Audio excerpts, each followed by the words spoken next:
So from I was 14, I was very clear that the sort of ordinary conventional path was not going to really be a satisfying life. And I just thought, no, I'm going to focus on what really makes sense to me. And I very quickly realized the easiest way to do this is actually to not be part of the system, the establishment. So I dropped out of high school as a 17-year-old. People would ask me, what are you going to do when you grow up? And I said, I'm going to become a vagabond. And of course, I knew that sounded rather naive, but I actually believed in it. And it effectively is what I've ended up doing.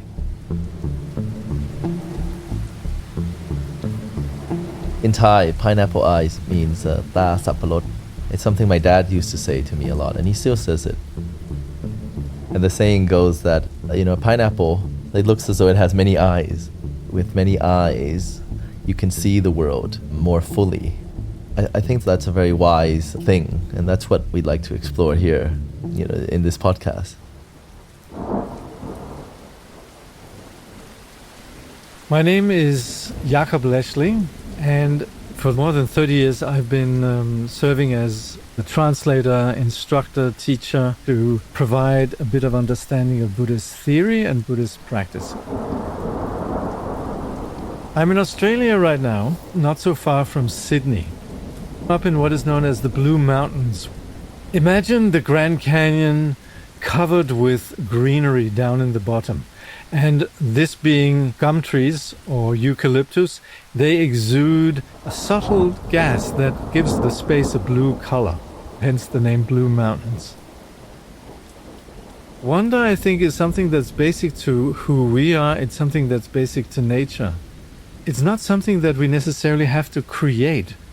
We are not dependent on being fed what we want to experience wonder. We don't have to suffer from this poverty idea that something external has to make us better or make us, happier.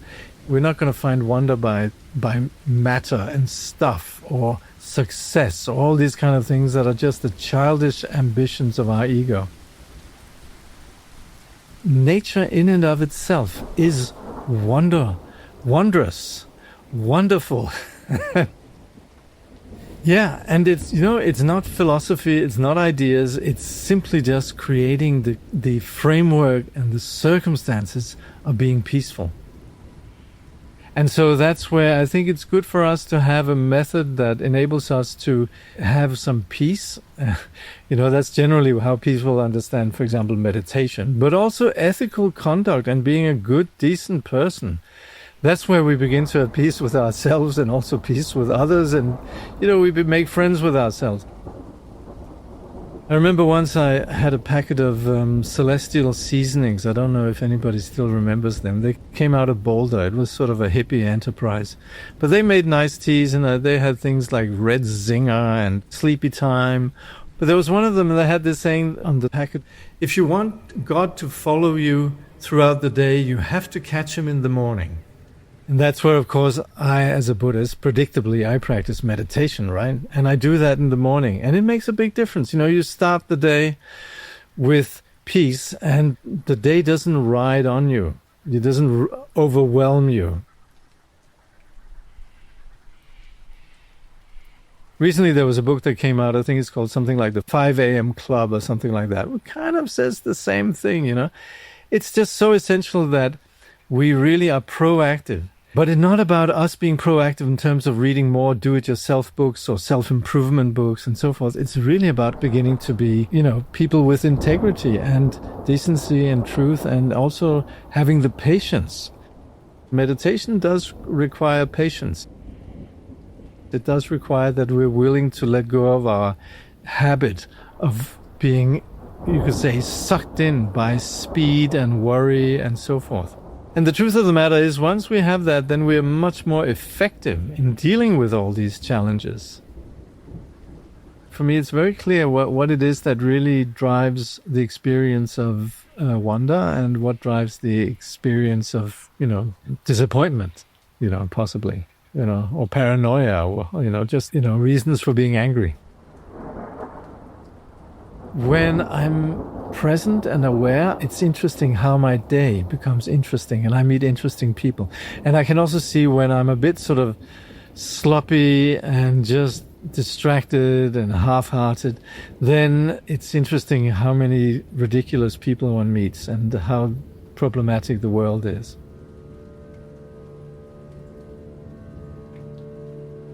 You know, we all have experiences of madness around us. We're continually being flooded with the insanity of those who are seen to be in charge, right? In charge of government and in the corporate context, and we have so much conflict. There's no shortage of madness and insanity and bad choices in the world around us. But we also have to realize that intrinsic to everyone, there is a fundamental dimension that is uncorrupted. Goodness is basic in all beings. But it's a big sell, and I think I can understand if many people are very skeptical about that. Of course, it's not going to help to walk around and have rosy optics, but I would warmly encourage to stay open to that possibility that deep down everybody possesses that basic goodness. It's certainly clear that this goodness is veiled for a lot of us. It might be hidden really well. But it doesn't prevent us from appreciating that it's there when we encounter it, when we encounter selfless people, kind people. We resonate with that. That shows that we have a core of kindness and goodness in us. And everybody, even the most horrible despot and tyrant and so forth, prefers happiness to suffering. So, I mean, it's universal that there is this intelligence that is not entirely driven by madness.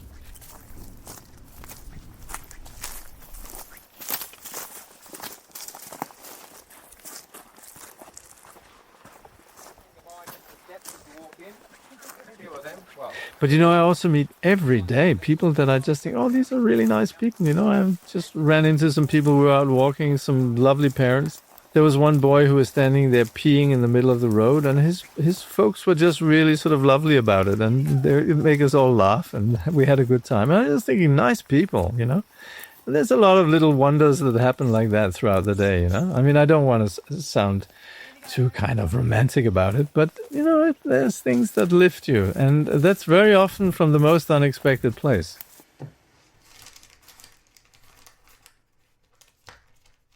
You know, when my dad, when he was young, he had a lot of books. And he had this thing that you sometimes have in libraries called an ex libris. And it really just says, this book belongs to so-and-so. It's out of the library of so-and-so. And then there's some sort of enlightened little slogan underneath, a little motto. And of course, it had to be in Latin, right? So there was omnibus debutantum est, which means, you know, doubting is everything. So he was clearly a critically thinking person. But when he got older, and he didn't translate this into Latin, he just had it in Danish, but his motto really was, wonder is everything. He had graduated from just being critical. And of course, that probably served him in many ways and steered clear of a lot of disasters. But that sort of, you could say, skepticism somehow evaporated as he got older. And he was just a witness to a world where he at least tried not to be judgmental and just remain in wonder, in awe, in amazement. And of course, probably on a grumpy day, he would say, I'm just amazed at how many ridiculous people there are in the world. But then on a good day, he would have said, you know, amazing how much wonder there is in the world, you know. So that's where he ended up. More openness, yeah.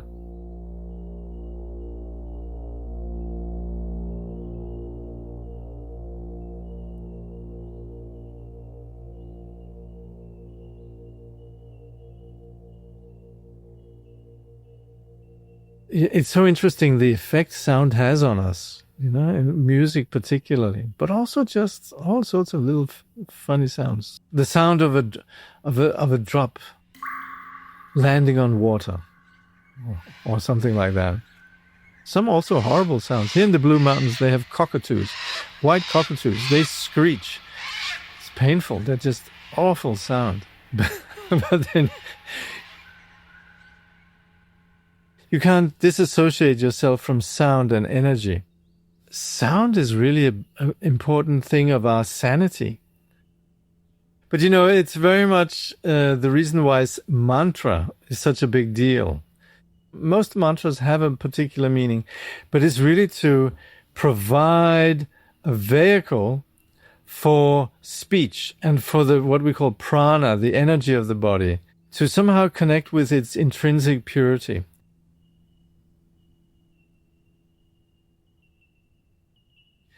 If you're using a lot of abusive speech, F word and just generally aggressive, angry speech, you feel so depleted. And it creates a horrible atmosphere for everybody.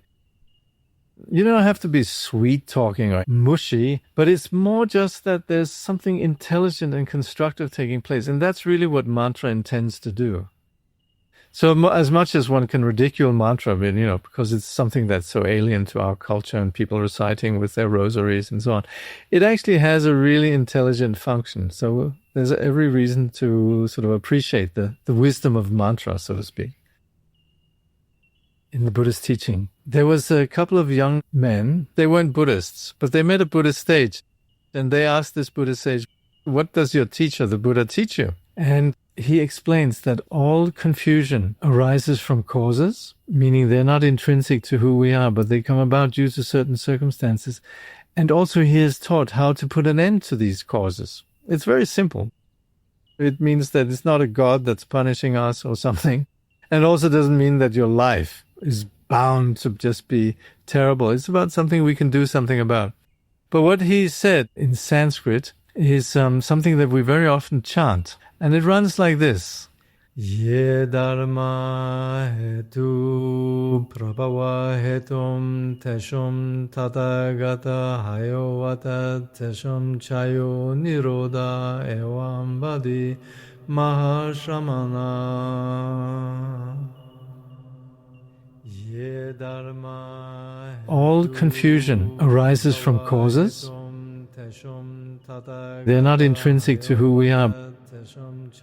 They come about due to certain circumstances. Put an end to these causes.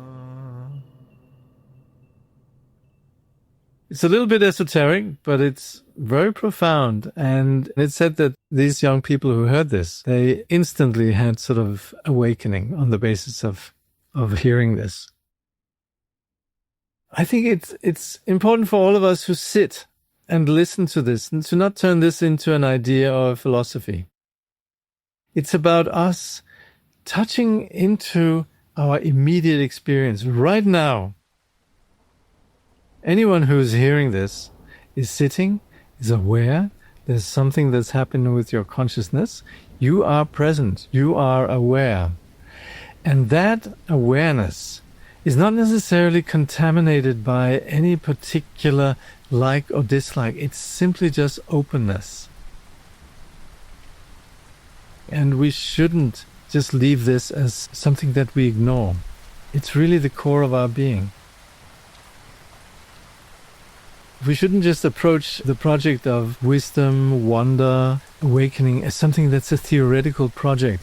We can experience this right here, right now. But to actually do it really makes a difference. And that's where familiarizing ourselves with this natural goodness that we possess, it's something we begin to recognize in others. So we should do ourselves a favor, and also there's a ripple effect. It will also begin to have a value and affect others around us.